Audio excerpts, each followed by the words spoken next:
Excertos do artigo O Dever Católico em relação às eleições, Monsenhor Ernest Joaim, Revista Internacional das Sociedades Secretas número 1, janeiro de 1920, que aborda a questão no caso da França, mas que pode fornecer alguma reflexão sobre o do Portugal, dado que a situação é semelhante em alguns aspectos. De acordo com ele, na primeira linha da frente dos inimigos da Igreja está uma seita que, desde há 100 anos, desencadeia sobre este país os flagelos de que padece, a maçonaria. Sob uma fachada caridosa que já não engana ninguém, o seu principal objetivo é combater a fé católica, e tem tido muito sucesso. É o seu programa que se procuram realizar, artigo por artigo, banindo tudo o que se relaciona com a religião, das escolas, dos hospícios, do pretório, do exército, de todas as instituições e de todos os estabelecimentos públicos. O anticristianismo é o fundamento da maçonaria. O cardeal de Bordeaux, Monsenhor Andreu, publicou pela primeira vez em Aquitânia, em 12 de setembro de 1919, um comunicado de imprensa sob o título: Em vista das próximas eleições, deve ser levantada a questão religiosa. O cardeal sustenta a sua afirmação com uma passagem da encíclica de Sua Santidade Leão XIII sobre os deveres cívicos dos cristãos, que resolve claramente a questão. Em seguida, acrescenta: O ateísmo social instituído pelas leis seculares é um coveiro.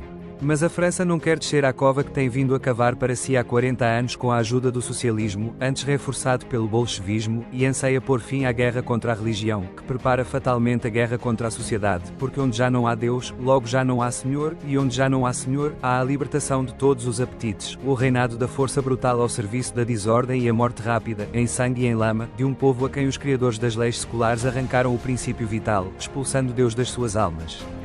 Falar de leis seculares era já apontar para a autora delas, a maçonaria.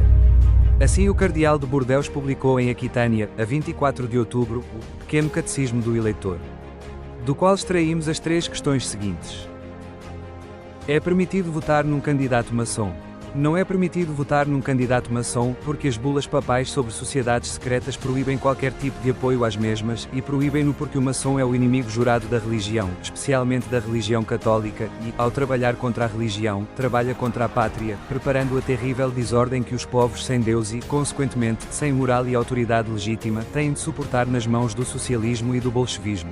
É permitido votar num candidato que apoia leis seculares e está determinado a mantê-las. Não é permitido votar num candidato que apoia leis seculares e está determinado a mantê-las, porque as leis seculares desrespeitam os direitos de Deus, a quem os povos, tal como os indivíduos, devem prestar um culto, e, ao desrespeitarem os direitos de Deus, destroem pela base os direitos humanos, que, sem o apoio da religião, já não podem sustentar-se e arrastam consigo toda a ordem social. O que devemos entender por leis seculares? Por leis seculares, deve entender-se, em particular, a lei que proíbe o estudo do catecismo e da oração nas escolas públicas, a lei que impede os membros das congregações religiosas de se associarem e ensinarem, como os outros homens e mulheres franceses têm o direito de o fazer, a lei que, sob o pretexto de separar a Igreja do Estado, ousou dizer, a República não reconhece nenhuma religião. No breve Catecismo do Eleitor, publicado por Sua Excelência o Cardeal Arcebispo Andreu, foram abordadas diferentes questões de casuística eleitoral, existindo 2 respostas às quais consideramos oportuno e até necessário retornar. Não é permitido votar num candidato maçom. As bulas papais sobre sociedades secretas sob as ordens da maçonaria proíbem de lhes dar qualquer tipo de apoio, e essa proibição não surpreende quando se lê, por exemplo, estas palavras de Pio IX, mal tendo subido à Cátedra de São Pedro. Ficamos horrorizados ao considerar os erros colossais, os múltiplos e malignos artifícios, as armadilhas, as tramas pelas quais os maçons, inimigos declarados da luz, mestres da astúcia do passado, estão empenhados em extinguir em todos os povos todo o amor à piedade, à justiça e à honra, em corromper a moral, em obscurecer todos os direitos divinos e humanos, em derrubar a Igreja e a sociedade civil. Citemos também esta passagem da prominente encíclica de Leão XIII sobre a maçonaria. Ao procurarem demolir a religião e a Igreja, querem fazer-nos retrogradar de 19 séculos e levar-nos de volta ao paganismo e às suas instituições. Estão a fazer-nos cair ainda mais. Querem estabelecer uma sociedade sem Deus, enquanto os pagãos estavam tão convencidos da necessidade de prestar um culto à divindade que, segundo eles, era mais fácil construir uma cidade no ar do que construir uma sem templo e sem culto. Com os seus esforços para derrubar os fundamentos da justiça e da honestidade, os maçons estão a trabalhar para reduzir a humanidade à condição de bestas. Não dar ao homem outra regra de conduta que não seja a atração do prazer, é conduzir a raça humana à aniquilação na infâmia e na desgraça.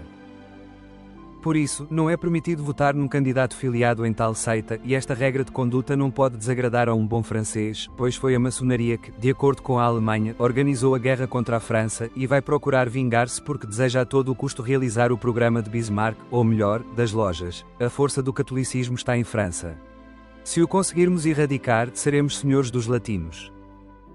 Não é permitido votar num candidato que apoia leis seculares e está determinado a mantê-las. As leis seculares nunca deveriam ter sido incluídas no nosso código. Elas atacam a autoridade de Deus, soberano Senhor dos povos e dos indivíduos. Atacam a autoridade da Igreja instituída por Jesus Cristo, a quem todas as nações foram dadas como herança. Atacam a autoridade dos pais da família, cujos direitos em relação à educação dos filhos são incontestáveis e imprescritíveis. Ao ignorarem assim a autoridade paterna, a autoridade eclesiástica e a autoridade divina, as leis seculares arruinam a autoridade social em uma base essencialmente religiosa e lançam a propriedade secular, que não é nem mais inviolável nem mais sagrada do que a propriedade dos padres e dos monges, para a ganância das pessoas comuns.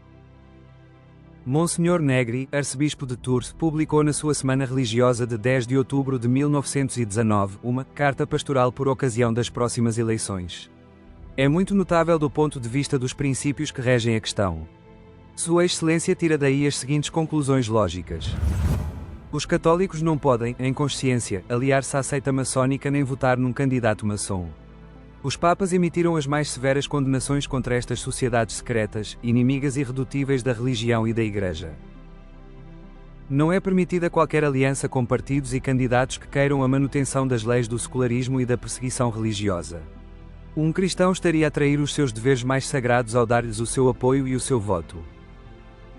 Os católicos devem também ter cuidado para não se juntarem àqueles que, para melhor atingir a unidade, como se costumam dizer, começam por pôr de lado a questão confessional ou religiosa, pelo suposto motivo de ser irritante. Uma razão criminosa, se não for inconsciente. Excluir a religião não é mais do que declarar a exclusão de Deus. É o mesmo que dizer que, para melhor unir os filhos da mesma família, nada se deve dizer sobre o pai nem sobre os seus deveres para com ele. Isso seria causa de divisão. Deus é verdade e justiça, bani-o do vosso programa, e tereis apenas mentiras e maldade para vos unir. Homem sem Deus, Estado sem Deus, legislador e leis sem Deus, sociedade sem Deus, é este o significado da fórmula. Não pronunciemos a palavra religião, a questão é irritante.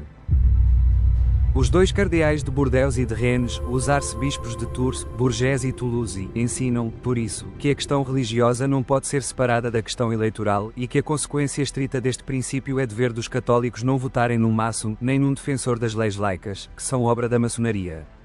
Portanto, existe uma grave obrigação de consciência de não votar nos maçons ou naqueles que aceitam as suas doutrinas, aceitando as suas leis seculares, ou as suas ações, preparando-se para a revolução e para o bolchevismo. Por uma falta tão monstruosa, será necessário responder perante Deus, porque é traição.